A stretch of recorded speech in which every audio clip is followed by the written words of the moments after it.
ከዛሬው ሽንፈት በኋላ አርቴታን ስለ ጨዋታው ሲጠይቁ ቪኒ ያጎደለለ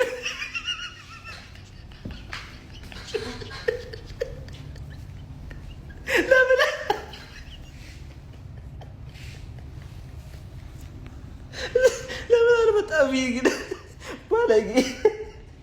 እሺ ሰበቡ ምን ይሆን? ይሄ በከረጃ የማንቸስተር ደጋፊ ቋጠሮ ሊባል ነው። በእናትህ የዛሬውን ሰበብ እስቲ መስማት ፈልጋለሁ። እስቲ እሺ ተውት፣ ሌላውን ነገር ተውት። ቆይ ተውት። ለምንድን ነው በሴቶች የገባችሁት?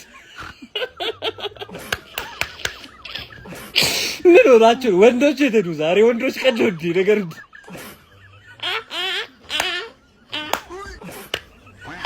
አይዞኝ ውይ እኔን እናት ይሄ 3 ጎል ለመደ እኮ ግን አለቀ እንዳይል ኋላ ይዞ አለቀ እንዳይልሽ ኋላ አይዞሽ የኔ እናት አንኩራው ለቀቋት። ዛሬም ደገምሽው ወያሊት። አይ ይኸውልሽ እዚህ አውሮፓ ስዞሪ በሽታ ይዘሽብኝ እንዳመጪ፣ በሽታ ፕሪሚየር ሊጉ ላይ ይዘሽብኝ እንዳመጪ። ይኸው ተለጠፈች ደግሞ አናዘር ኢምፖርታንት ፕሪሲዝን ወርክአውት ኤክሳቸው ላይ እኮ ነው። ግን ማለት ነው እኛም ቋጠሯችንን እያላቀቅን ነው። በዶርትመንድ አርሰናል 3-2 ቀምሷል። ደግሞ ቆንጆ ጎል ነው እየገባባችሁ ያለው። እንዴት ነው ፎቃ ቀውያላ ቪኒን ፈበለ ቤተን አጽድተህ ጠብቅ። መጀመሪያ አትንፏቀቅ። ባርኮላ አንድ ፕሪሚየር ሊግ በልተው ብለህ ያሳደገህን ጠኔን ያራገፈልን ኢመሬትስ ካፕ ትሸመጥጣለህ እንዴ? ወያላ ስታገኛውን መለወጥህ ነው እንደዚህ ያዋጣል። እንደዚህ ነው። አሁን ቀጣይ ዓመት ወንድም ጥላን ተቀይሯለህ። እሱ ነው ሻምፒዮን ጊዜ ሜዳው። አንተ ታዋረደኛለህ እንዴ? ካልቸር ካልፋት ተቀመጥም እንዴ? የምናባ መወዳጀት ነው። እኛ ፔስጂ ማንን እየለጠለጥን አንተ ታናፈር ይባል ወያላ። እውነት ዲስአፖይንት አድርገኛል። ዲስአፖይንት አርሰናልን ወቁት። ይሄ አርሰናል እንዴት ነው በእንግሊዝ ፕሪሚየር ሊግ ዋንጫ ከነ ዩናይትድ ጋር ከነ ቼልሲ ጋር ለዋንጫ የሚፎካከረው? ለገለጉት። ምንም ማስታመም አያስፈልግም። ወደዛ ወደዚህ ማለት ያስፈልግ። ዶርትመንት አርሰናልን በሜዳውና በደጋፊው ፊት ማለት ዘብዝፎ ጨምቆ አሰጣው። ምን አይነት ልግለጋ ነው ዛሬ ደግሞ የተለገለጉ አርሰናል። ቤንች በረኛ የለውም አርሰናል ጭራሽ። ይሄን አረጋግጫለሁ። ባዶ ጎል ቢቆም ይሻላል። ይኸውላችሁ ምንም ማስታመም አያስፈልግም። ፍንጭ ነው በቃ። ይሄ ፕሪሲዝን ነው ምናምን እንዳትሉኝ። ይሄ አርሰናል እንዴት ነው በእንግሊዝ ፕሪሚየር ሊግ ዋንጫ ከነ ዩናይትድ ጋር ከነ ቼልሲ ጋር ለዋንጫ የሚፎካከረው? ጥጉን ነው የሚያስይዙት። የዛሬው ደግሞ ከፋ ጭራሽ።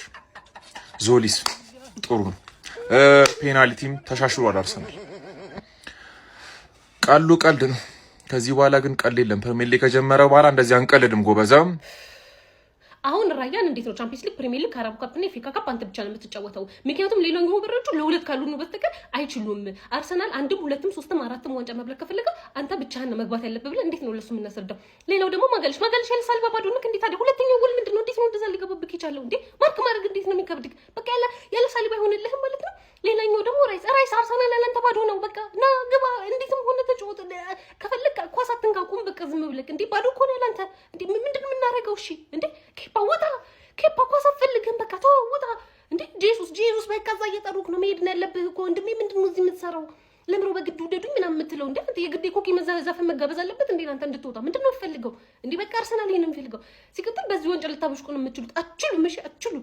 ምንም ነው ለኛ ይሄ ዋንጫ። እሺ ይሄን ሁሉ አመት ስንበላው ዝም ብለን ምናምን ነው ጀምር። ኤምሬትስ ካፕ ማለት እኮ የባል ዶሮ በሉት እኮ በቃ። ማንም የመንገደኛ ነው እንጂ የሚበላው የቤቱ እኮ ብዙም አይደለም። በቃ እንዴ ለውጭ ሰው ጋበዝን ሀላስ በቃ ምንድነው የምትሉን እንዴ? ዞሊስ ጎበዝ ቪኒን ያስረሳህን። እውነት ይቅርታ ስለጮኩት። አንተ ምንም አላረክም። እነዛና እንጂ 3-2 ተሸንፈናል። ማን 3-2 መሸነፋችን ብቻ አይደለም የሚያናድደው ነገር፣ በጣም ቅጥል የሚያደርገው እንደሆነ ታውቃላችሁ። ኮርና ተከታታይ 3 ጨዋታ ላይ ይገባብናል። አርሰናል ማን ምንድነው ያየው ያለው 3 ጨዋታ ላይ ኮርና። ዛሬ ካየናቸው ነገሮች ግን በጣም የሚያስደስተው ነገር አንደኛው ምንድነው ዞሊስ የሚገርም ሳይኒንግ መሆኑን ያየው። ማን ምንድነው የሚያደርገው ይሶ አንድ አሲስት አንድ ፔናልቲ ያስገኘልን ማን በጣም ትችላለህ። ገብቶሃል? ፕሪሚየር ሊግ ላይ ነገር መድገም አለበት። በጣም ማለት ይችላል። ማን ኗኔሪን አምና ለምንድነው ያዋስ ነው ቆጨኝ። ማን ሰከንድ አፍ ላይ ምን አይነት ጨዋታ ነበር ስትጮት የነበረው አንተ? በጣም ያምራል። ገብቶሃል አይደል? ማለት ማክስ ዳውመን ትንሽ ማቹሪቲ እና ትንሽ ሰውነት ትንሽ አንተ ጂም አገባም እንደ ጂም ግባና ጠብጥብ ሆነ እናቴ ትንሽ ሰውነት ካደገ ማዶኬ በስትክክል ቤንች ታርጓል። ምክንያቱም ክሬቲቭ ነህ፣ ጭንቅላትን መጠቀም ይችላል። ገብቶሃል አይደል? በጣም ያበደ ነገር ነበር እያዩ የነበረው ምንድነው 3-2 ለምንድን ነው የተሸነፍነው? 3 ጎል ለምንድን ነው ኮንሲድ የምናደርገው? ማን እኔ ቀጥል እያልኩኝ ነው። አሁን ምንድን ነው እየተፈጠረ ያለው? እንደዛ አይነት ያበዱ ፔናልቲዎችን እዛ ቻምፒዮንስ ሊግ ፋይናል ላይ አይመቱም ነበር ቀልደኞች። ለማንኛውም ካለፉት 3 የወዳጅነት ጨዋታዎች የተመቸኝ ተጫዋች ያው ማክስ ዶመን እንዳለ ሆኖ ክሪስቶስ ዞሊስ ነው። ሀቢቢ 35 ሚሊዮን ፓውንድ ወጥቶበት እስካሁን በ3ቱም ጨዋታ 3 የጎል ኮንትሪቢዩሽኖች አድርጓል። ሲቀጥል ጥሩ ነው። በጣም ጸዴ ተስፋ ያለው ተጫዋች ነው። ካያችሁት መከላከሉ ላይ አሪፍ ነው። ማጥቃትም ላይ ምን ዳይሬክት ነው ሲጫወት ማለት ነውና እንግዲህ ወደፊት ደግሞ ጥሩ የተሻለ ነገር ያሳየናል ብዬ አስባለሁ። እንደ ክለብ ግን አሁንም ይቀረናል። ስፔሻሊ ፊት መስመሩ ላይ ሁሊያን አልቫሬዝ ቤዚክ ነው። ከማርቲኔሊ የተሻለ ዊንገር የሚያስፈልገናል ማለት እንደዛ ነው የማስበው እኔ። መከላከሉም ላይ ዊሊያም ሳሊባ ማጣታችን በግልጽ ያሳያል ካያችሁት ማለት ነውና እስኪ ሐሳባችሁን ኮሜንት ላይ አስቀምጡ። ማይሻል ያው ግጥሚያው ሸጋ ነበር ነው የምንለው። ከዶርትመንድ አጥቂ ኬፓ የሚባለው እንግዲህ የአርሰናል ማሊያ ለብሶ ለዶርትመንድ እያጠቃ እሱ ከበደን። ቼልሲ እሺ ኬፓን ውሰድ 5 ሚሊዮን ልስጥህና ጨጓራ ሚነካ ግን ይሄ ጉበት ሳምባ ምን ልክ እንደማዱኬ ጨጓራ ብቻ ነክቶ የሚተወኝን ሽጥልኝ። ኬፓኩ ኩላሊት ጭምር ነው የሚነካው ከጨጓራ አልፎ። አረ ቢስሚላህ ደግሞ ምንድነው ስንት አይነት ችግር ነው ያለብን። ጭራሽ በሜዳችን ይሁን በደጋፊ ፊት ላፍ አድርገውን ይሄዱ እንዴ እንዳለ። በተለይ ሃቨርት የሚባል ጨዋች መሃል ሲጫወት ቤን ዋይት የሚባል ሰው ዞሊስ እንዴት አባህ ነው የምትችለው? በአላህ ዮኮሬሽ ግን እኔ ከይቅርታ ጋር ማለት ነው ወላሂ ለአዚም ስፖርቲንግ ሆነ ቀይሮ ማስክ እንዲ ቢያጥቡት በደንብ ሌላ ሰው ነው። እኔ ስፖርቲንግ ማቆ ሰውዬ ነው ይሄ። ኧረ አጥቂ አምጣልን፣ በቃ አጥቂ አልቫሬዝን አምጣልን በቃ ይሁን። እዚህ ጋር አኡዙ ቢላ ጨሱ ምንድነው አንድ የሚረባ ተጫዋች ምንድነው? አሁን የገባንበት ስኳድ ለዶርትመንድ አንሶ ነው። አረ ግን ኬፓ አላህ ያቃ ጁሪያን ቲምበር ለሳምንታት ከሜዳ ይርቃል። ሚኬል አርቴታ ከጨዋታ በኋላ ጁሪያን ቲምበር፣ ብሩኖ ጉማሬዥ እንዲሁም ደግሞ ስለ ሁሉም ተጫዋቾች ያነሳቸው ነጥቦች በአጭሩ እንመልከት። መጀመሪያም የዝውውር መስኮቱን በተመለከተ አሁንም ስራዎችን እየሰራ እንገኛለን። ለክለቡ ትክክለኛ ነው ብለን የምናስበውን ተጫዋች ካገኘን ከማስፈረም ወደ ኋላ አንልም ሲል ሚኬል አርቴታ ተናግሯል። ጁሪያን ቲምበርን በተመለከተ የሜዳ ላይ ልምምዶችን እየሰራ ይገኛል። ነገር ግን ወደ ሜዳ ተመልሶ ጨዋታዎችን ለማድረግ አሁንም ሳምንታቶች ይቀሩታል ሲል ሚኬል አርቴታ ተናግሯል። ዊሊያም ሳሊባን በተመለከተ አሁን ላይ ረፍት እያገኘ ይገኛል። ወደ ሜዳ ለስበትን ቀን ግን መናገር አልችልም ሲል ሚኬል አርቴታ ተናግሯል። በተጨማሪም በዓለም ዋንጫ ምክንያት ተጨማሪ ረፍት ተሰጥቷቸው የነበሩት የክለባችን ተጫዋቾች በሙሉ ነገ ወደ ክለባችን እንደሚመለሱ ሚኬል አርቴታ ተናግሯል። ብሩኖ ጉማሬዥን በተመለከተ ተጫዋቹ ወደ ክለባችን ስለመጣ እጅግ በጣም ደስተኛ ነኝ። ለልምምድ ቦታ ይዞት የመጣው ኤነርጂ በጣም ጥሩ ነው። ክለቡንም ወደሚቀጥለው ደረጃ ማሸጋገር የሚችል ተጫዋች ነው ሲል ሚኬል አርቴታ ስለ ብሩኖ ጉማሬዥ ተናግሯል። ሚኬል አርቴታ ከጨዋታ በኋላ ከተናገራቸው ንግግሮች በጥቂቱ እነዚህን ይመስላሉ። ወደ በኋላ ደግሞ በሌሎች መረጃዎች የምንገናኝ ይሆናል። ከዛሬው ሽንፈት በኋላ ቦስ ሚኬል አርቴታ አንድ አስደሳች ንግግርን ተናግሯል። ምን አለ የሚለውን እኔ እነግራችኋለሁ። ቪዲዮቻችን እየታዩ አይደለም ፋሚሊ፣ በደንብ ኮፒ ሊንክ እና ሼር ማድረጋችሁን እንዳትረሱ።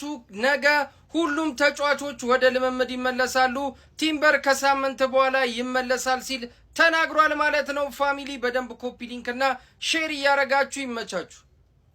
መድፈኞቹ አርሰናሎች በወዳጅነት የኤምሬትስ ካፕ ጨዋታ ከዶርትሙንድ ጋር ያደረጉት ፍልሚያ በዶርትሙንድ መደበኛው ጨዋታ ክፍለ ጊዜ 3-2 አሸናፊነት የተጠናቀቀ ሲሆን በፔናልቲ ሹታውት ግን መድፈኞቹ አርሰናሎች 5-4 በሆነ ውጤት ማሸነፍ ችሏል። በዚህ ጨዋታ ላይ ለመድፈኞቹ ሁለቱን ጎሎች ማስቆጠር ችለው የነበሩ ተጫዋቾች ቪክተር ዮኬሬሽ በፔናልቲ እንዲሁም ደግሞ ኢታን ንዋኔሪ በክፍት ጨዋታ እንቅስቃሴ ነበረ። ኢታን ንዋኔሪ ላስቆጠረችው ጎል አሲስት ማድረግ የቻሉት ተጫዋች አዲሱ ፈራሚ ዞሊስ ነበረ። ዞሊስ አስደናቂ ጊዜን በወዳጅነት ጨዋታዎች ላይ ለመድፈኞቹ አርሰናሎች እያሳየ ይገኛል። ለማንኛውም እናንተ ስለ ውጤቱ ምን ትላላችሁ? ሀሳባችሁን አጋሩኝ። የፕላስ ምልክቱ መጫን እንዳትረሱ። መድፈኞቹ አርሰናሎች የ2026ቱን የኤምሬትስ ካፕ እንግዲህ በዶርትመንድ 3-2 ተሸንፈው ዋንጫውን አሳልፈው ሰጥቷል። በዚህ ጨዋታ ላይ ጥሩ የሚባል ፉክክርን ተመልክተናል። ዶርትመንዶች በመጀመሪያው አጋማሽ በጣም የተለዩ ነበሩ። አርሰናሎችን ተጭነው 2-0 መምራት ችለው ነበረ። ነገር ግን የኋላ ኋላ አርሰናሎች እንግዲህ በንዋኔሪ እንደዚሁም ደግሞ በቪክተር ዮኬሬሽ ጎሎች ወደ ጨዋታው ለመመለስ ጥረት አድርገው ነበር። ሆኖም ግን ግን ዶርትመንዶች ጨዋታውን 3-2 ማሸነፍ ችሏል። በዛሬው ጨዋታ ላይ ክሪስቶስ ዞሊስ አዲሱ ፈራሚ በጣም ድንቅ የሚባል እንቅስቃሴውን ማድረግ ችሏል። ለፔናልቲው መገኘት ምክንያት ነበር። እንደዚሁም አሲስት አድርጓል። ለአንድ ጎል በጣም ጥሩ የሚባል እንቅስቃሴን በግሉ አሳይቷል። አሰልጣኝ ሚኬል አርቴታ እንግዲህ የመጋረጃ መክፈቻ ወይ ደግሞ የአዲሱ ሲዝን ጅማሬ የኮሚኒቲ ሺልድ ከማድረጋቸው ሳምንት ቀደም ብሎ ያደረጉትን የኤምሬትስ ካፕ ጨዋታ 3-2 ለመሸነፍ ተገደዋል። እንደዚሁም ደግሞ ቀደም ብሎ በተደረገ ሌላ የቅድመ ውድድር ጨዋታ ማንቸስተር ሲቲ አትሌቲኮ ማድሪዶችን 3-1 አሸንፈዋል። ማርሙሽ 2 ጎሎችን አስቆጥረዋል። አይት ኑሪ ደግሞ ቀሪዋን ጎል ለማንቸስተር ሲቲ ማስቆጠር የቻለ ተጫዋች ነው። ለማንኛውም በእነዚህ ጨዋታዎች ዙሪያ ያላችሁን ሀሳብ አስተያየት ኮሜንት ሴክሽን ላይ አጋሩኝ። ሜዳ ስፖርትን ፎሎ ማድረግ እንዳትረሱ። አርሰናል 2 ዶርትሙንድ 3 የተጫዋቾች ሬቲንግ እንደ ሁልጊዜው ከበረኛ ነው የምንጀምረው። እናንተ እንደ ሁልጊዜው ኮፒ ሊንክ ሪፖስት ያርጋችሁ ጀምራላችሁ ማለት ነው። ከኬፓ ነው የምንጀምረው። ማን ኬፓ ይሄ ሰውዬ ብርድ ልብስ የሚይዝ አይመስለኝም። ማን ምንድን ነው የሚሰራው? ሜዳ ውስጥ ካለ ምንም የሚፈጠር ምንም ማለት ነው የሚያማምር ጎል ይገባበታል። እንዴት ነው የሚገባብህ? አላቅም። ቁመት አጭር ነው፣ ፊትህ ከስቷል፣ ምናምን አልተመቸኸኝም። ማን ገብቷል አይደል ማለት ነው። ለመጀመሪያ ጊዜ በዚህ መጀመራችን የኤምሬትስ ካፕን በጣም አናደኸኛል ማለት ነው። ገብቷል አይደል ማለት 2 ነው የምሰጠህ ከ10 ማለት። ከዛ ካላፊዮሪ ጋር እንሄዳለን። ካላፊዮሪ አሪፍ ጨዋታ ነበር፣ እየጮፈ ነበር ወደፊት ሲሄድ ምናምን ነገር ገብቷል። አንተ ፕሪሚየር ሊግ ሻምፒዮን ነህ። ገብቷል። አምና በስትክክል የረዳን ሰው ነዚህ ለኤምሬትስ ካፕ ብዬ መሳደብ አልፈልግም። አንተ 6 ከ10 7 ከ10 እንሰጣለን። ኖርማል ጨዋታ ስልጮት ጋብሪኤል የሚያምር ቴስታ እየገጨ ነበር ማለት ነው። ማን ሳሊባ ግን ያስፈልገናል። ሳሊባ በጣም ነው የሚያስፈልገን። ኧረ ሳሊባ እባክህ ሳሊባ ተመለስልን። ገብቷል አይደል? ጋብሪኤል አሪፍ ጨዋታ ነው እየተጫወትከው ማለት ነው። 7 ከ10 እንሰጣለን። ሞስኬራ ራስህን ቀይር። ማን አብሮ ነው አይደል? ሳሊባ እኮ ተጎዳ እንጂ ማውራት ይችላል እኮ። ሄዳ አዋራው እንዴት ነው የምትጫወተው? ምናምን ጭንቅላትህን ቀይረው። ማን ከዛ ቶሎ አሳ ዘይት መጠጣት ነው ኦሜጋ 3 ምናምን ጭንቅላትህ ይዳብራል። ገብቷል አይደል? ሞስኬራ ራስህን ቀይር። 6 ከ10 ነው የምንሰጥ ማለት ነው። ቤን ዋይት መከላከል ትንሽ አሻሽል ማለት ነው። አንተ መከላከል እኮ ብትችል ሴንተር ባክ ራሱ ትጫወትልን ነበር። እግዚአብሔር ኳስ በጣም ነው የምትችለው አንተ ስታጠቃ። ማክስ ዳውመንን የሚገርም ተጫዋች ነው ያረከው። ገብቷል። እያገዝከው ነበር። ቤን ዋይት 8 ከ10 እንሰጠዋለን ማለት ነው። ወደ መሀል እንሄዳለን። በስመ አብ ማን ማይልስ ሉዊስ ኬሊ እግዚአብሔርን ኤሶዬ በጣም የሚያምር ጨዋታ ነው ዛሬ የተጫወተው። አልዋሻችሁም ማለት በጣም ኮምፖዝድ ነው ምናምን ነገር ፋውል ይደረግበታል። ቢካዝ በቃ ጀርባውን ሰጥቶ ነው። ሙሳ ዴምቤሌ በሉት ኤሶዬ እኮ ማን በጀርባው ነው የሚያጠፋው። ማንም አይቀመውም። ገብቷላ ጀርባውን ከሰጠ። ስለዚህ የሚያምር ጨዋታ 7 ከ10 ማለት ነው። ኦዴጋርድ ገብቶ ነበር። ያው ኦዴጋርድ ወዲያው ነው የወጣው። ስለዚህ ኦዴጋርድን እናወጣውና ኗኔሪን እንከፋለን ማለት ነው። ኗኔሪ ምን አይነት ጨዋታ ነው? ይሄን ሰውዬ ማዋስ አልነበረብንም። አምና በጣም ነው የምትችለው። ገብቷላ ሰከንድ ሃፍ ሙሉን ኩክ ስታደርጋቸው ነበር ማለት 8.5 ነው የምሰጥ። ገብቷላ አይደል? በጣም የሚያምር ጨዋታ። ሃቨርዝ ጋር እንሄዳለን ማለት ነው። ሃቨርዝ ለኤምሬትስ ካፕ ብዬ አንተን መናገር አልፈልግም። ምክንያቱም ላስት ታይም ፕሮፐር ፉትቦል ስንጮህ 90 ዲግሪ ላይ ቀርቅር አንተን ያገባልን። ገብቷላ እስካሁን ድረስ በዛ ደስተኛ ነኝ በአንተ ጋር። ዛሬ ራሱ 10 ከ10 ብሰጥ ግን መሀል ሜዳ ላይ አይችልም። መረዳት ያለብን ነገር አርሰናል ቤት መሀል ሜዳ ላይ ሃቨርዝ መጮት የለበትም። አይሰራም። ገብቷችኋል አይደለም? ስለዚህ ሃቨርዝ 7 ከ10 እንሰጣለን ማለት ትንሽ በደንብ መንቀሳቀስን ለውጥ። ከዛ በኋላ ማክስ ዳውመን ምን አይነት ተጫዋች ነው ያለን? ምን አይነት ወጣት ማን። እኔ ስለአንተ አውርቼ አልጠግብም።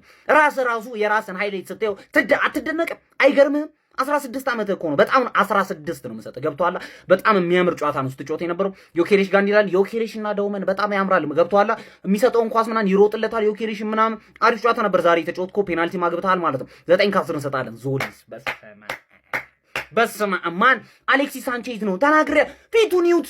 አጫውቱን ልክ አይደለም። ሴት ፒስ ይችላል፣ ግራ ቀኝ ምናምን አያውቅም። መሬት ላይ አየር ላይ ማይመታው የለም። ገብቷላ ፔናልቲ ያስገኘልን።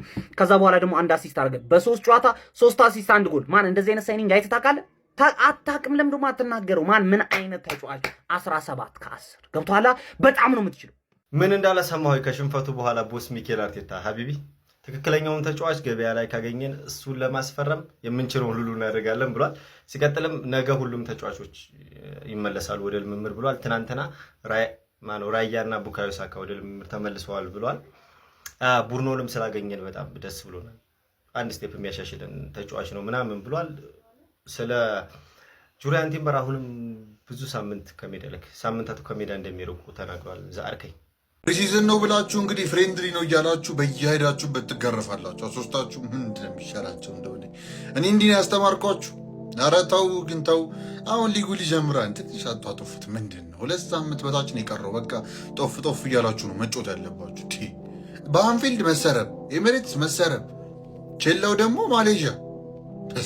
በማሌዥያ ቡድን እንዲህ መጨነቅ ባይዘ የትኛውን ጨዋታዎች ያመልጣችሁ ከሆነ ከላይ ማስቀምጥላችሁ ቺን ቴሌግራም ቻናል ማለት ነው መቀላቀላችሁ እንዳረሱ ሴፍቲ እያላችሁ መግባት የሚጠበቅባችሁ ጨዋታዎች በደረሱ ቁጥር ሰዓታቸው ሲደርስ ሊንኩን ለቅላችኋለሁ። ጨዋታው ካለቀ በኋላ ስለማጠፋው ምናልባት ቻናል ላይ ስትገቡ ካጣችሁት ማለት ነው። ምክንያቱም ጥሩ ነገር ሳልሆነ ማለት ነው መቀመጥ ስለማይችሉ ጨዋታ ሲጀምር ይለቃል፣ ጨዋታ ሲያልቅ ይጠፋል ማለት ነው። ግን እናንተ እንዳያመልጣችሁ በቀበርም ጉዳይ መቀላቀላችሁ እንዳረሱ እላችኋለሁ። ትክክለኛ ቡድናቸው ትላንትና ከኤሲ ሚላን ጋር ይተናቸዋል። ግን ዛሬም እንግዲህ ስኳድ ዴብዛቸውን ነው የሚናገረው ባይዘ በግልጽ በቃ የዛሬው የነበረውን ጉዳይ ማለት ጄዲቲ ማለት ባይዘ ልብ ብላችሁ ካላወቃችሁት ኤዥያን ሻምፒየንስ ሊግ ኤፍሲ ሻምፒየንስ ሊግ ኢሊት የምታዩ ትንሽ አልና ስለተከታተላችሁ ይገባችኋል ብዬ አስባለሁ። ትልቁ ቡድን ነው ማሌዥያ ውስጥ ያለ፣ ግን ስቲል እንደዚህ እንድትጮት ደግሞ አይፈቅድልም። ቼለውን ነግራችሁ የምችለው እዛ ጋር ሌላ ያው እነ ዋትሰን ምናምን የተቻሉ ተጠቅሳቅሰዋል። እነ ቶሲ ምናምን ነበር የገቡት። በቃ እሱ ራሱ ይነግራችኋል። ስኳድ ዴብዙ በቃ በጣም መጥፎ በጣም ሌላ ደግሞ ያው እነ ስቴቫው ኮይንዳ ምናምን እሱ ጎ ማስተካከል አለባችሁ። ማች ፊት አይደሉም በጭራሽ። የተረዱት ነገር እነሱ ለሞቀስ የማይመቸው እነሱ ማች ፊት አይደሉም። በዛ በሚለው እናልፋቸዋለን። ግን ነቃ በሉ እዛ ከቼላው ጋር እዚህ ዝልል ብለን ስንመጣ ደግሞ ሊቨርፑል ጋር መጣል። ሊቨርፑል ሼባው እንግዲህ 2-0 እየመራ ነበር። አገር ሰላም አንፊል የተቀወጠ ነበር። ከዛ ፈርስት አፉ ሊያልቅ ሲል ዲፌንሱ ታውቁታላችሁ። ዛሬ ደግሞ ማንጠሻ አደረገው ቫንዳይክ ያለመደበትን ትቤንስ ያለው አመት አስለምዶት ነበረ። የምነቱት አይደለም ፋውል ሰራ፣ ፔናልቲ ያሰጣቸው ለሞናኮ 2-1 ወጡ። ሞመንተሙ ግን ሊቨርፑል ጋር ነበረ። ኦብቪየስሊ አንድ ጎል ቢያገኙ ሞናኮ ሰከንድ አፍ ግን ሞናኮ ተቀያዩ። ሚካቤሬትና ሲያስጨንቁ አሉ እንደሚገባቸው ሁለቱን ጎል አግብቶ 3-2 አሸንፈዋቸው ወጡ። እና ሊቨርፑል የታየው ምንድነው 2-3 ተጫዋች ነው ባይዘው የቀየረው ሊቨርፑል እንደውም በጣም አሪፍ ላይናፕ ነው ይዞ የገባው ግን በቃ ኖት ጉድ ኢናፍ ክሊር ኖት ጉድ ኢናፍ ራይት ዊንግ ላይ እና ሴንተር ባክ ላይ ነበረ ቅያሬ ያደረጉት። ያ በጣም በቃ ስኳድ ዴብዝ የለም። ትንሽ ደግሞ ግዢ እንደሚፈልግ ያስታውቃል። ካልገዙለት በተለይ ዊንገር ካልገዙለት ለኢራኦላ በጣም የሚቸገረው ምን እንደሚያደርግ አላውቅም። እውነት ለመናገር እሱ ላይ መፍረድ ከባድ ነው። ግን ይህን ጨዋታ ኮንትሮል አድርጎ መውጣት የሚችለው ጨዋታ ነበር። እሱም ከኮንትሮል ከእጁ ውጭ የሆነበት ሁለታቸው እስኪሆን ጠበቀ። ቶሎ ብዙ ተጫዋቾች ቀየረ። እንደገቡ ደግሞ እነሱም ኦርጋናይዝድ አልነበሩ። ሶስተኛ የተረገመባቸው ተሸንፎ ወጡ በማለቂያው ላይ ማለት ነው። ሊቨርፑል የተፈጠረው ያን። ከዛ ደግሞ እዚህ ጋር ስንመጣ ደግሞ አርሰናል ኖርማሊ የሚያነሷቸው ዋንጫ ኤሚሬትስ ካፕ ነበር። ኤሚሬትስ ካፕ ላይ እንግዲህ በሚገርም ሁኔታ 3-2 ተሸንፏል። ብዙ ጊዜ ቢልባውን ሊዮንን ሲያሸንፍ እናስታውሳለን ያለፉት ዓመታት ላይ ኦልሞስት አይ ቲንክ 3-4 በተከታታይ የበሉት ይመስለኛል ሳስታውስ እና በዚህ ዓመት ግን ያው ዶርትመንድ 3-2 አሸንፎታል። አርሰናል በቃ ምንም ኦፍ ዴን ያጋጠማቸው አርሰናል ራሱ መጥፎ ላይናፕ ይዞ ገብቶ አይደለም እንዳያችሁት። ነገር ግን በቃ ቲሙ ኦርጋናይዝድ አይደለም፣ ተጫዋቾቹ ፊት አይመስሉም። ያ አሁን እኔ ትንሽ የጠለው ተገምን አለ ሶስቱም ላይ ስታያቸው አሰልጣኞቹ ከፊት ለፊት ያደርጓቸው፣ ግን ተጫዋቾቹ ማሲቭሊ አንደር ፐርፎርም አድርገዋል ሶስቱም ጨዋቾች ላይ እና አሰልጣኞቹን ለመውቀስ እኔ ከባድ ነው ብዬ አስባለሁ በዚህ ዙሪያ። በተለይ ደግሞ በአርቴታ ዙሪያ አርቴታ አሁን ዛሬ መውቀሱ ልክ ነው ብዬ አላስብም። ጭራሽ ሜዳ ላይ እነ ዮኬሬስ የሚሰሩትን ሰጠ። ዮኬሬስ እኔ ምን እንደሚያደርጉት ፈጣሪ ይዳቸው። አርሰናል በእውነት እንደምንም እስካም አድርጋችሁ አልቫሬዝን ማምጣት ነው። እዛ ላይ ብር ጨምራችሁ አልቫሬዝን ብታገኙ ነው እንጂ የሚሻላችሁ እሱ ሰውዬ እኔ አላቅም። ስፔስ ካላገኘ ምንም መፍጠር ማይችል ኦልሞስት አጥቂ እየመሰለ ነው ያለው። ኤኒዌይስ የሆነ መንገድ ተፈጥሮለታችሁ። ኤኒዌይስ ግን ከዛም የምናየው ነገር ቢኖር አርሰናል ላይ ሁለቱም ጨዋታዎች ከቤቲስም ከዚህም ጨዋታ ስኳድ ዴብዙ ምን ያህል እንትን መጠኑን ነው የሚናገሩ። ሌሎቹም ቡድኖች ቀያይሮ ነው የሚገቡት። ምንም ስትሮንግስት ቲማቸውን ይዟቸው እየገቡ አይደለም። ግን የአርሰናል ስኳድ ዴብዙም ይቀረዋል፣ መስተካከል ይቀረዋል፣ ኦርጋናይዝ ማደረግ ይቀረዋል። ያው ሙሉ ለሙሉ በተለይ እንደዚህ ቀየር ሲደረግ ማለት ነው ካፕ ጨዋቶች ላይ ምናምን ስትራግል ሊያደርግ እንደሚችል ነው ይሄ የሚናገሩ ገባቸዋል። እና ያ ስኳድ ዴብዙ ማስተካከል አለበት የሚለው ነው አርሰናል ጋር እዚህ ጋር የሚጠቁሙ ማለት ነው። እና በጣም አንደ ፐርፎርም አድርገዋል ተጫዋቾቹ። በጣም ማስተካከል አለባቸው። አርቴታ ሊያሳውቃቸው ይገባል። እያንዳንዱ ተጫዋች ከላይ እስከታች ምናልባት ተቀይሮ የገቡት እነ ነዋኔሪን ልለቃቸው ይችላል እንጂ ያው በጣም ማስተካከል አለባቸው ብዬ ነው የማስበው። እና እዚህ አትሊስት ቨርት ጥሩ ነበረ በሊቨርፑል ቤት ስንመለከት። አይ ቢሊቭ ወደ ቼልሲ ስንመጣ ደግሞ ጃክሰን ጥሩ ነበር ዛሬ። ጃክሰን እንቅስቃሴው ደስ ይል ነበረ። ወደዚህ ወደ አርሰናል ደግሞ ሰው ጥራ ካላችሁ ነዋኔሪ ከገባ ጀምሮ አይ ላይክ ዋት ሂ ዋዝ ዱዊንግ በጣም ጥሩ ነገር ነበረ ሲያስመለክተ የነበረው። ይቆያል ወይ አይ ዶንት ቲንክ ሶ። ልጁ ሂዝ ቱ ጉድ ቤንች ውስጥ ለመቀመጥ አላሻችሁ። በተለይ ደግሞ አርቴታ ብዙ ጊዜ የማያሰልፈው ማለት እና ያ ይወጣል ብለን ነው የሚገመተው። ከቆየ ግን ለአርሰናል በጣም ትልቅ አድቫንቴጅ ብዬ አስባለሁ። ያ ጨዋታዎቹ እንግዲህ ይመስሉ ነበረ። እናንተ የሰማችሁ እንግዲህ ኮመንት ማስቀመጥ እንዳይረሳ። ቀጣይ እስክንገናኝ ድረስ ይመቻችሁ።